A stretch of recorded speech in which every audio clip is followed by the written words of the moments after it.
Well,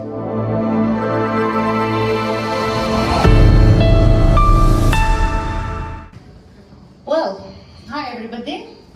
I'm here to represent the topic of my passion for many years. It's snake bites, which is the huge part of toxinology.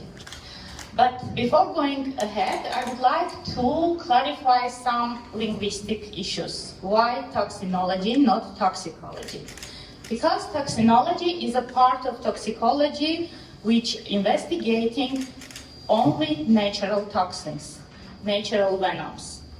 And why venoms and not toxins? Because venoms, it's a rich cocktail of different toxins and different substances. So when we talk about toxins, it's only one thing, one substance, and venom is a rich cocktail of deadly things. Why is it fascinating? For me, it's quite obvious because many years from the very ancient times, snakes were inspiration for many generations of people from ancient Egypt to Southeast Asia and Mesoamerica. You always, in all these places, you can find some points of worship for snakes, and of course they are fascinating by their small size but deadly interaction with people. And this came from our ancestors, primate ancestors, because we have this, worshipping with the solid part of fear and admiration. Why is it so actual today? Because maybe you don't know, but every 5 minutes, on average, 50 people are bitten by a snake worldwide, and a huge amount of these people got the deadly bite, and even more, 3 times more people, 400,000, and this is not this is only registered cases, could be the disabilities for whole day life, and this is changing condition of life enormously, as you can imagine. But why it can be inspiration? Because, when we talk about all these venomous creatures of our planet, we should think about them also as a rich library of very interesting, very potent, very specific, biologically active substances which are able to be a very interesting candidate for future drug design. And if we take the venom of all these creatures and see the number of very active peptides, about 40 million, and only few part of these millions are investigated and now sequenced, and they can go further to the manufacturing of drug design. Look at these beautiful snakes. This is so-called Indian Big Four.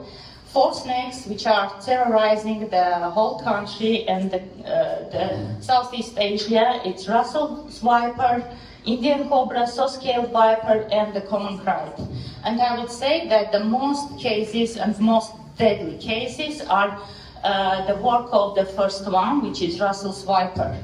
And being the viper, the bite of this snake, it is also very necrotic. So when we talk about the bite of this snake, it's not only about the death, but also about disabilities, amputations, loss of tissue, loss of muscles, and the horrible wounds which are not able, which till now it's a huge burden for healthcare in all these countries.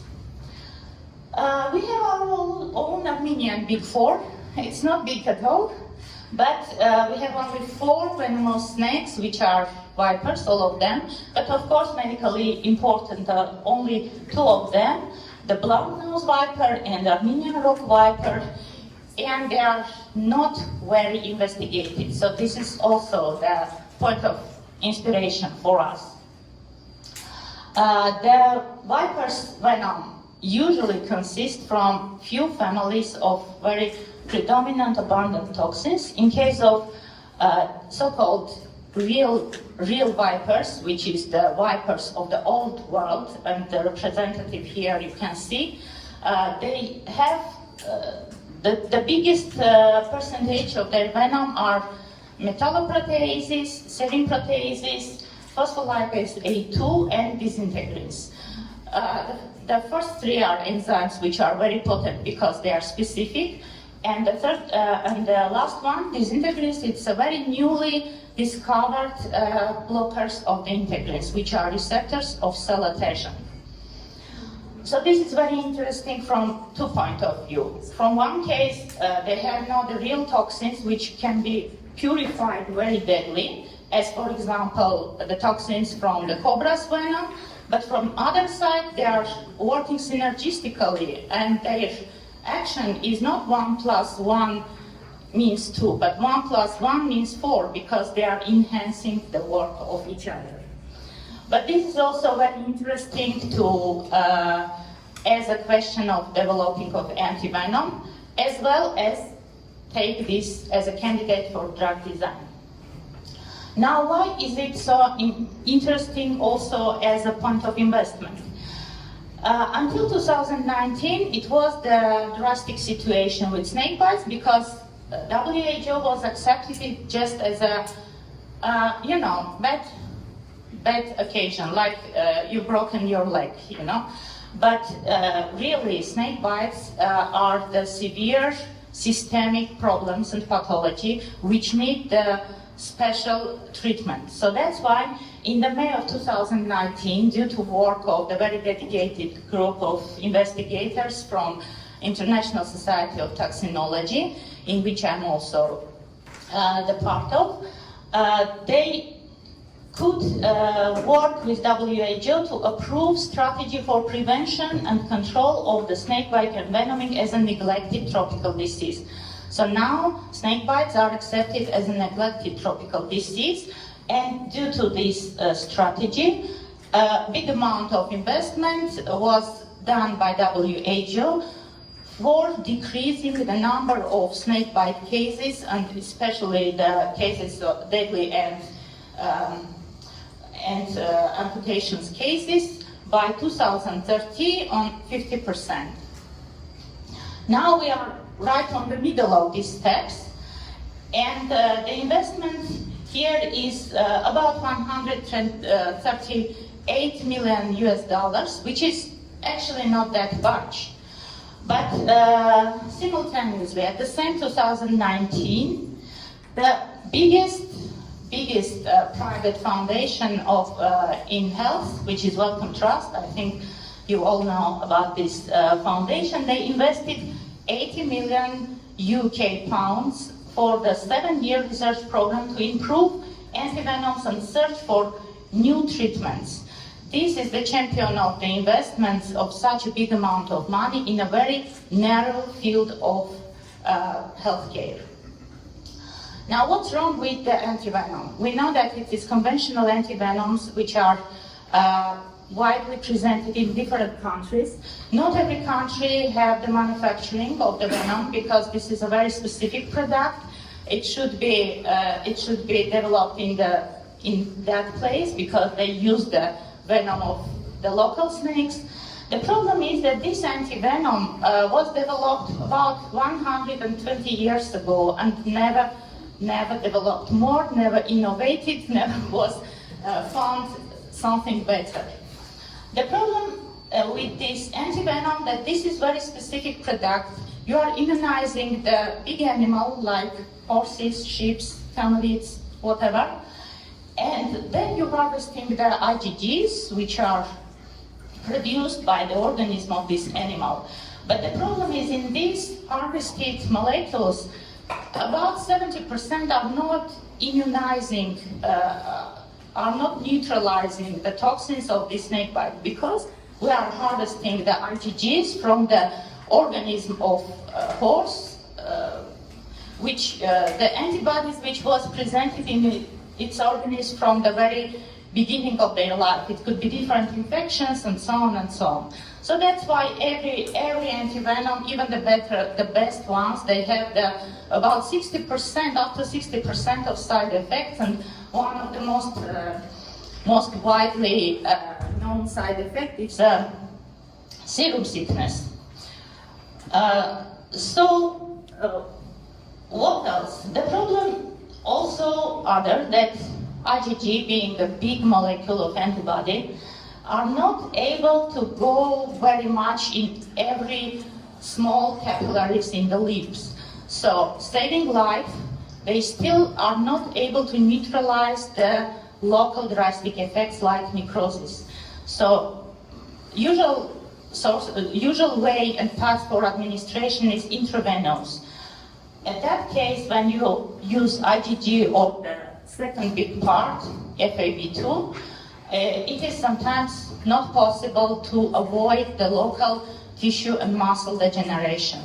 Unfortunately, they usually lead to the amputation and disabilities.